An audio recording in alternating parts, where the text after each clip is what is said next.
My name is Tracy Lee Mitchelson. I am part of the Workplace Experience team in GSK's Workplace Real Estate and Facilities Business Unit as the Training, Disability, and Accessibility Director. I'm also one of two subject matter experts that champion, support, and educate about disability accessibility and inclusion within workplace real estate and facilities and across the company. I believe it is important to raise awareness, educate, and advocate so that we can continue to bring about transformational change. I facilitate a disability etiquette and awareness session and have also created and facilitated other trainings such as invisible disabilities, neurodiversity, psychological safety, self care, and other topics, as well as creating an e learning module called Creating a Disability Confident Workplace that is now translated into 13 languages. As a subject matter expert, I also input and review materials across GSK for accessibility, such as our yearly mandatory training, new systems, other materials, as well as policies and process. I am also the founder and co lead for the Global Disability Confidence Network Employee Resource Group.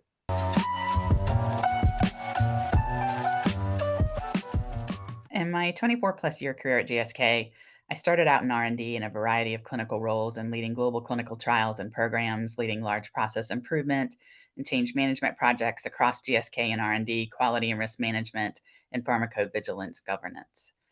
Partway through my career, I started making the shift towards what has become more of a passion versus just a job. This started when I was asked to utilize my Lean Six Sigma skills to help R&D start a business inclusion council. While gathering information for that project, disability inclusion and accessibility became a focus area. No one on the team knew that I was a person with a disability, as my disability is mostly invisible. And to be honest, early on in my career, chose not to disclose or share that I had a disability with people at work.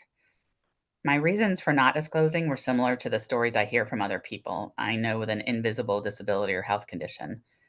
I was afraid that people may treat me differently, think less of me. I might not be considered for opportunities or even potentially lose my job if people knew. Eventually, I had to find the courage to disclose my disability when I started needing workplace accommodations for myself. Over the years, I've had to ask for a few different workplace accommodations. I ended up starting the Global Disability Confidence Network Employee Resource Group as I wanted there to be a support network so that others did not have to feel they were alone. I also knew from the positive accommodations experiences I had how it really should be working. I wanted to make sure that was replicated for others. Through my involvement with the ERG, combined with my research background and contributions to R&D Inclusion Council, I developed deep expertise in accessibility and workplace accommodations. This experience ultimately led me to my current position on the Workplace Experience team within workplace real estate and facilities.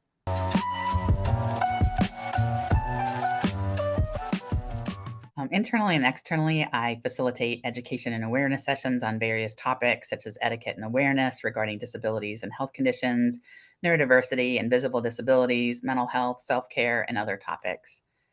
I also participate in our skills based volunteering program for nonprofits that support inclusion as well as people with disabilities. Being able to utilize my skill set I have gained over the years with regards to leadership coaching, Lean Six Sigma, change management, strategy deployment, training, and problem solving to help support nonprofit organizations is really rewarding. Externally, I also mentor college students and veterans with disabilities and health conditions. Internally, I'm an escalation point for support and advocacy when employees need help navigating, asking for accessibility or accommodations they need. I also actively work with other companies and disability organizations for knowledge and best practice sharing based on our success to support other organizations in their journey to become disability confident.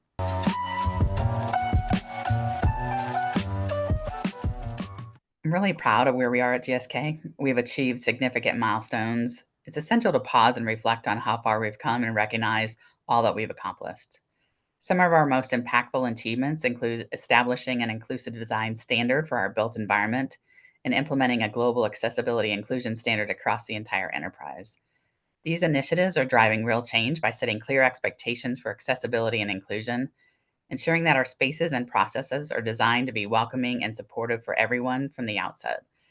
By embedding these standards into our daily operations, we're fostering a culture where accessibility is prioritized, barriers are proactively removed so that every individual feels valued and included. We began with an inclusive design guide, which evolved into a formal standard, transforming accessibility from a consideration to a requirement for our built environment.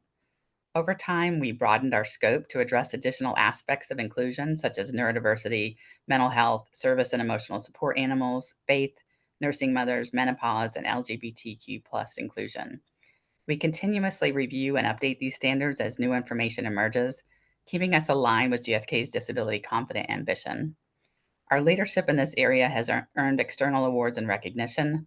Other organizations frequently seek us out to learn from our strategy and experience, further amplifying our impact and helping to shape a more accessible future across industries.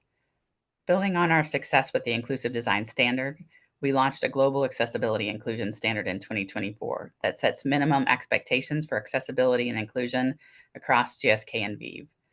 This standard applies to every aspect of our work, from communications and training to technology, R&D, procurement, recruitment, meetings, and events. Our standards are clearly defined expectations for accessible and inclusive goods and services, reducing the need for retrofitting solutions after implementation.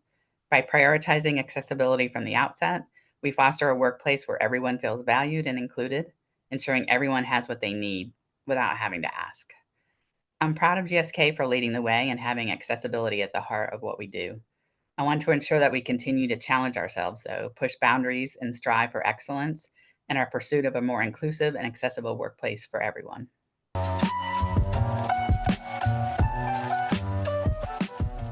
Absolutely. I've learned that advocating for change demands courage, persistence, and resilience, especially when you encounter resistance or defensiveness. My advice is to approach every challenge with empathy, truly listen to others' experiences, and speak up for those who may not feel comfortable raising their own concerns.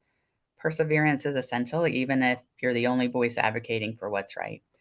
I make it a priority to create a safe and empowering space where colleagues feel seen, supported, and valued, and I strive to inspire others to embrace inclusion authentically. I celebrate the moments when my advocacy helps someone feel included.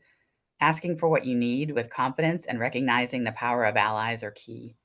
Real progress happens when we stand together, embrace our differences, and work towards fairness, belonging, and accessibility for everyone.